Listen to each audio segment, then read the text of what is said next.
This presentation is about our research project on breastfeeding initiation education and support in the adolescent population. It is presented by Emmy Long, Shelby Wolf, Dina Anastasi, and Kristen Schell. Here are some of the reasons why we chose this topic. I'm Dina, and I was particularly interested in this topic because I work in the NICU and I see lots of adolescent mothers, and many of them don't breastfeed. You can tell how overwhelmed these young moms are and how crucial it is to support the mom. Also, if a mom doesn't breastfeed, then the NICU will give the baby breast milk, which just emphasizes the importance of breast milk over formula. In this presentation, I'm going to talk about the findings from some of our articles and the themes we discovered in our research. Hi, my name is Kristen, and I particularly like this topic because my mom has always compared how much more difficult her pregnancy was with me compared to my siblings. She was an adolescent when I was born and was not given any education about how to properly breastfeed. After only 2 weeks of attempting to breastfeed with me, she could no longer handle the pain she was experiencing and switched to formula. This definitely put a financial strain on both of my parents at the time, and it was also not beneficial for me as an infant. My sisters were born 10 years later, and she breastfed both of them successfully due to having proper education early on in her pregnancy and after birth. This is one example of how important it is to provide education to mothers who are new to breastfeeding. In this presentation, I'm going to talk about our PICO question, and I also appraise one of our articles. Hi, my name is Shelby, and the reason I like this topic is because there is overwhelming evidence supporting the benefits of breastfeeding, and many hospitals strongly encourage breastfeeding. I saw personally that this push can confuse, discourage, and frustrate adolescent mothers. In this presentation, I'm going to talk about an article we found and the project proposal. Hi, my name is Emmy, and I like this topic because after learning about breastfeeding in class, I found in the research that this is a very important issue in the adolescent age group. The lack of education and support in adolescence that is seen in the research needs to be addressed and fixed because of the numerous benefits breastfeeding has on the mother and the baby. In this presentation, I'm going to introduce the topic, how we conducted our literature search, and recommendations from a systematic review. We will be discussing 6 different sections in this presentation. Starting with the introduction, we will be introducing the background information of our topic, as well as recognize the reason why we chose this topic. Then we will explain our PICO question and how we came to form and revise it. Next, we will explain our literature search and the criteria that we use to research and find our individual articles. Then we will talk about our 3 most influential articles and their findings and how they relate to our topic. We will then pull it all together and synthesize the evidence with common themes found throughout the literature. We will explain the recommendations for adequate adolescent breastfeeding and support. Lastly, we will propose our ideas for a potential project to be implemented. So please sit back and enjoy our presentation. We know that breastfeeding has benefits that formula does not. The financial and health savings offered by breastfeeding could be an important advantage since adolescent mothers tend to have lower income. This population could also benefit from lactational amenorrhea as they tend to have higher rates of rapid repeat pregnancy. Adolescent mothers who breastfeed could benefit from easy return to pre-pregnancy weight as a large amount of them are overweight or obese. Breastfeeding may result in fewer provider visits due to decreased incidence of infections and reduced risk of diabetes for the infant. Breastfeeding also enhances maternal-infant bonding and reduces the risk of postpartum depression. Breast milk is easy to digest for the baby and readily available. It enhances brain development and prevents hypothermia for the infant. It also enhances more rapid uterine involution and lower risk of breast cancer in the mother. Adolescent mothers have the lowest rate of breastfeeding in the United States.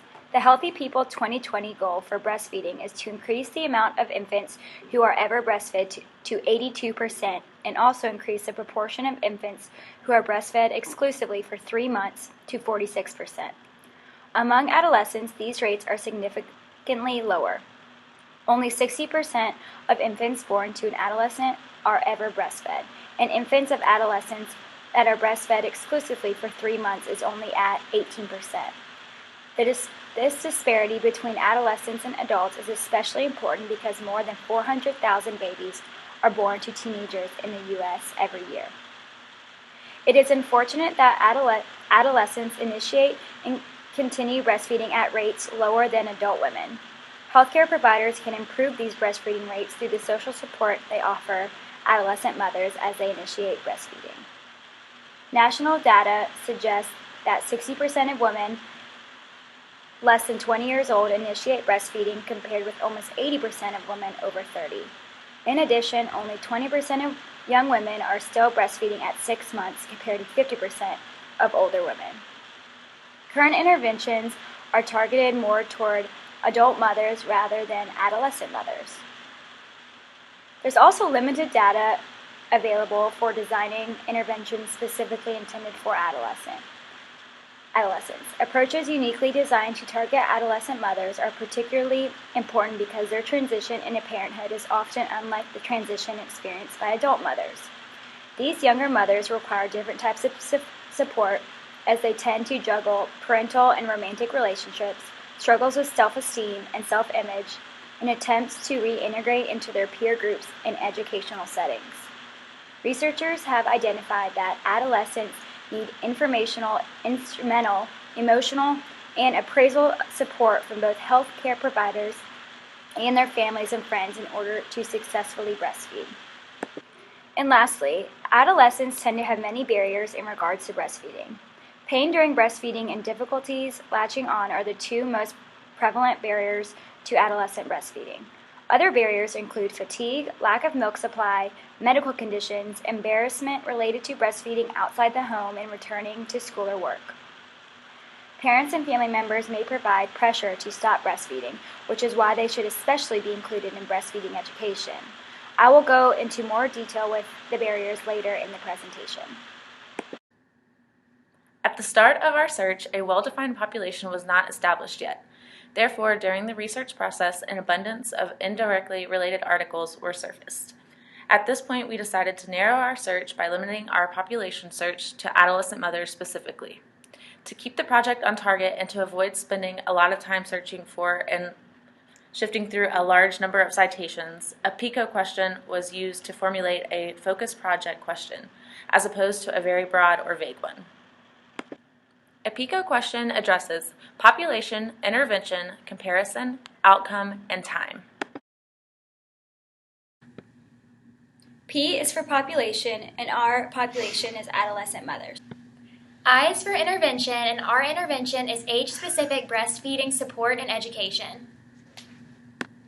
C is for comparison, and we are comparing our intervention to current standardized breastfeeding education. O is for outcome, and our outcome is to increase the initiation of breastfeeding in adolescents. T is for time, and our time frame is in the early postpartum period.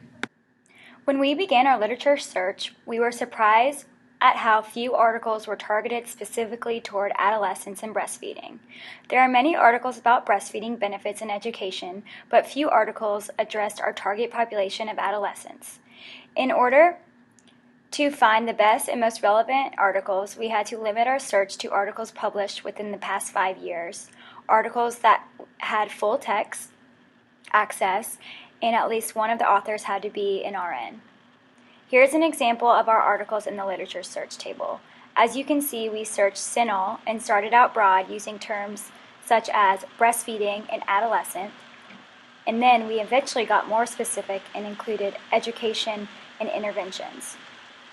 When we searched breastfeeding in adolescents with the previously mentioned limits, we retrieved 75 articles and were able to sort through the most relevant ones to our topic. When we searched again, we added intervention as a search term and retrieved 22 results that were more specific to what we were looking for.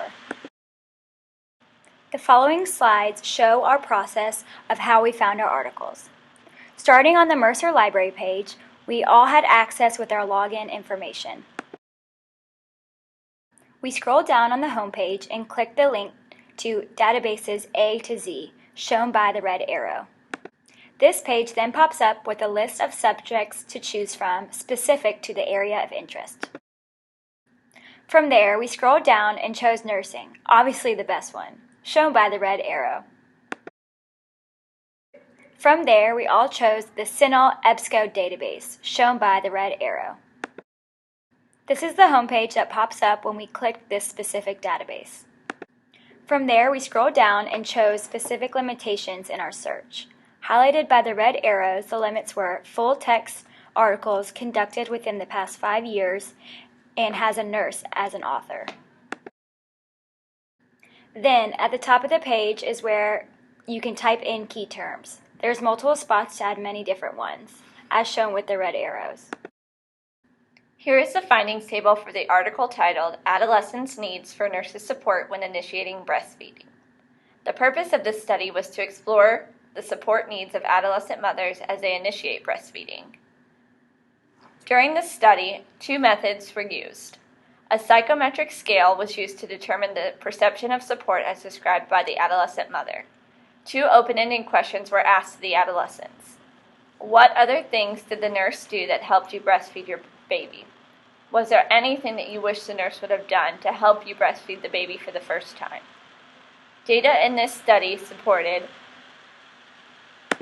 several types of approaches were used to support and educate the new mothers, including informational support, which was reminding mom of the benefits of breastfeeding, a good latch, and tricks for how to wake the baby up for feedings. Instrumental support, which included allowing mom to actively demonstrate different hold positions and explaining the infant's behavior. Emotional support, which nurses provided privacy by closing the curtain, respect by asking for permission to touch the patient, and remain patient and calm as the patient breastfed their child. And appraisal support. Appraisal support was the nurse's effort to give praise and encouragement for the breastfeeding efforts. Results of the study included 52 of the 90 adolescents stated they appreciated nurses taking the time to show them how to breastfeed. It was important for the adolescents to have this extra time spent encouraging words and information provided regarding their child. I did an appraisal for another article we found. It's titled Counseling Sessions Increased Duration of Exclusive Breastfeeding, a randomized clinical trial with adolescent mothers and grandmothers. One of the articles we found was a peer-reviewed randomized clinical trial that evaluated the effectiveness of having breastfeeding counseling sessions for adolescents and their own mothers in hopes of prolonging the duration of exclusive breastfeeding for the infant. Participants included adolescent mothers younger than 20 years old on a rooming-in ward who had initiated breastfeeding living in a specific city in Brazil with a healthy newborn weighing at least 2,500 grams. Adolescents who had twins or lived with the newborn's paternal grandfather were excluded. To determine sample size, power analysis was used, and 323 adolescents were recruited for the study after meeting inclusion criteria. Of these 323 adolescents, one group lived with their mother and another group did not live with their mother. These 2 groups were then randomly divided into a control and an intervention group. The intervention involved the adolescent and the adolescent's mother receiving systematic breastfeeding counseling sessions with 2 nurses, a nutritionist, and a pediatrician, all with extensive experience. The adolescent and their mothers were also given flip charts that contained information about breastfeeding and about prevention and management of the most common challenges experienced by moms new to breastfeeding. The findings showed that education sessions initiated at the maternity hospital and maintained in the first 4 months of the newborn's life increased exclusive breastfeeding duration longer than the control group. This study was approved by the Ethics and Research Committee of the Brazilian hospital. Data collection was received from the mothers and the maternal grandmothers each month in a telephone interview for a period of 6 months using a questionnaire. If telephone contact could not be made, a research assistant that had been blinded to the interventions made an in-house visit to ask the questions about the child's feedings. The findings show that it is possible with systematic counseling directed at adolescent mothers initiated at the maternity hospital and maintained in the first 4 months after birth. The duration of exclusive breastfeeding increases more than 2 months for the group that included the grandmothers and 46 days for the group that did not include them. The study also showed that the intervention reduced the abandonment of this practice before 6 months among adolescent mothers by 48%. These findings are significant because with the increase in the duration of exclusive breastfeeding, the protection of infants against diseases and death increases substantially. We determined that the study was fairly credible and used a design that was appropriate for the problem and that answered the research question of whether providing education to adolescents and their mothers prolonged exclusive breastfeeding time. A pilot study was done to confirm validity and reliability of the measuring instruments. Though random assignment was used, the two groups were different at baseline, given that one group of adolescents lives with their mothers and the other group did not. Interventions were well defined and consistently delivered. It is unclear if any extraneous variables were controlled for the study. Other limitations included problems with generalizability, as the population was low-income adolescents in one specific city in Brazil. Other studies would need to be done in different, more diverse populations to broaden the generalizability of findings. This study is clinically significant because providing these extra education sessions prolonged exclusive breastfeeding time. These are the findings of another article we found titled The Development and Psychometric Testing of the Supportive Needs of Adolescents Breastfeeding Scale. This article was relevant to breastfeeding education because the article describes the development and testing of an instrument called the Supportive Needs of Adolescents Breastfeeding Scale. This scale measures an adolescent's perception of support they have received from nurses. This methodological study found that the manner in which nurses give information about breastfeeding helped the adolescent mom, particularly when the nurse was empathetic, trustworthy, and showed concern for the mom. Instrumental support, such as nurses helping the mom hold their baby, and informational support, such as explaining the benefits of breastfeeding, were found to have positive impacts on the mom. The final element discussed in this article was the nurse helping the young mom to feel confident in her abilities to breastfeed. It is easy for an adolescent to say, "Yes, I understand," when really she does not. The adolescent may be embarrassed or be afraid that she will be considered a bad mother if she asks questions and doesn't already know much about breastfeeding. The Supportive Needs of Adolescent Breastfeeding Scale could help a nurse gauge how much the young mom truly understands. If the current methods of breastfeeding education aren't working for the mom, the nurse can change and tailor the education specifically to the mom. Based on the studies that we all appraised, we were able to identify themes related to breastfeeding in adolescents. First, based on a randomized controlled trial, there is a need for increased education about breastfeeding prior to the postpartum period. This will help improve the adolescent mother's knowledge about the important aspects of breastfeeding. Second, we found that there are self-esteem issues and other barriers that prevent adolescents from initiating and continuing breastfeeding. This information was found from a prospective longitudinal cohort study. Fortunately, we found 2 randomized controlled trials that had common themes of the need for interdisciplinary team guidance when it comes to educating adolescents on breastfeeding their babies. The quantitative methodological study emphasized the importance of encouraging the adolescent through any challenges to breastfeeding and to be especially supportive of the adolescent's developmental needs. One of the most important themes we discovered in our research articles was the significance of having a supportive family, partner, and nurses during the breastfeeding process in the postpartum period. These themes helped us to propose the process for implementing this research evidence. The top of the hierarchy of evidence consists of systematic reviews. Fortunately, a systematic review was conducted on current interventions of breastfeeding in adolescents. However, the evidence shows that most of the interventions were not effective. As stated earlier in the presentation, current interventions primarily target adult women. Little evidence is available for breastfeeding promotion among young women. In the systematic review by Heather Sipsma, Krista Jones, and Heather Cole-Lewis, they reviewed the current interventions that are intended to improve breastfeeding rates among adolescents and to make recommendations for future research. They chose 6 articles to review, and the results were not that promising. Only one of the interventions improved breastfeeding initiation and duration. The other studies did not have significant outcomes and had many methodological limitations. Because the interventions in this review were not that effective, it did not help us in identifying ways to improve breastfeeding in adolescents. However, the article gave several suggestions for future studies of this topic, which was fantastic information. First, more controlled trial more controlled trial interventions are needed to be done. This especially needs to be started during the prenatal period to initiate and educate about latch techniques early on. Second, following up in the postpartum period is likely very important to improving breastfeeding duration in adolescents. Many of the studies included a peer counselor to educate and support the pregnant adolescent. More research needs to be done to prove the effectiveness of peer counselors.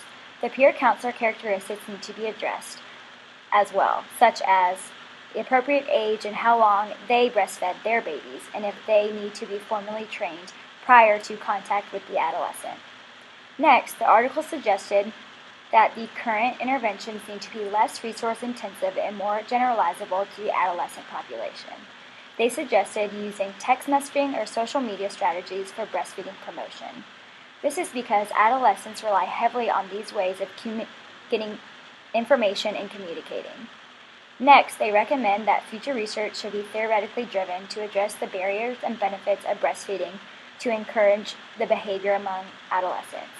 Lastly, the article emphasized the importance of including the mothers and/or partners of the adolescent in the education and support. This may strongly influence the adolescent to breastfeed if they are educated about it too. This systematic review provided these recommendations and suggestions to enhance breastfeeding initiation, duration, and exclusivity in adolescents and are crucial for future research. At this point, the problem has been identified, evidence-based research has been found, but very few interventions have been implemented. In the preceding slides, we will discuss our proposal for intervention implementation based on the following recommendations.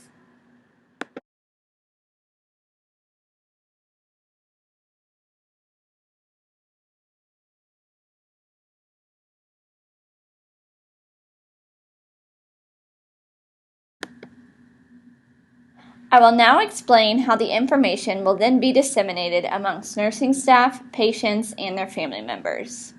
We will implement mandatory training courses for all OB nurses, which will review hospital breastfeeding protocol, varying latch techniques, evidence-based research proving the benefits of breastfeeding. We also plan to institute roundtable meetings. Roundtable meetings will be conducted between nurse and lactation consultant, and then the lactation consultant with the patient to ensure that everyone is on the same page and that all concerns have been addressed.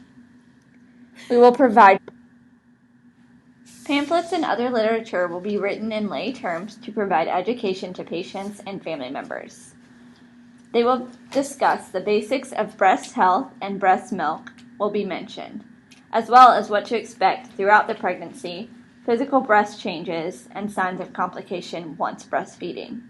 Additionally, it will be noted that breast milk may not appear for the first 2 to 5 days based on the baby's suckling efforts and route of delivery. We will encourage mothers that this is normal in efforts to prevent frustration and discontinuation of breastfeeding. Teach-back technique will be used to assure understanding of hold positions, latch technique, and effectiveness of feedings. A tool similar to the one mentioned in our findings table could be used to evaluate the adolescent's perception of the teaching received by the nurse. Enhanced discharge teaching will include a dedicated provider to deliver discharge teaching to patient and family members, a patient check-off for those who have expressed the desire to breastfeed. The nurse will then assure that a good latch has been met while in the hospital and that a proper swallow has been initiated by baby. Proper positioning for the comfort of mother and baby, demonstration of techniques used to initiate feeding, and a follow-up consultation 4 weeks out will be conducted to see how things are going once at home. The nurse should assess the adolescent support group before discharge. To increase support, the nurse can teach the mother and partner about breastfeeding and refer them to resources such as support groups, hotlines, social media, and technological applications.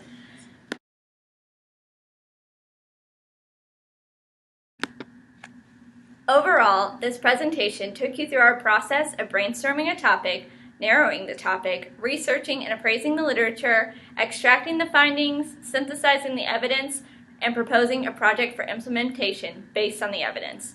We found that the evidence is very limited in this research and that more trials need to be implemented to find ways to improve breastfeeding behaviors amongst adolescents. After all, it takes a village to raise a child.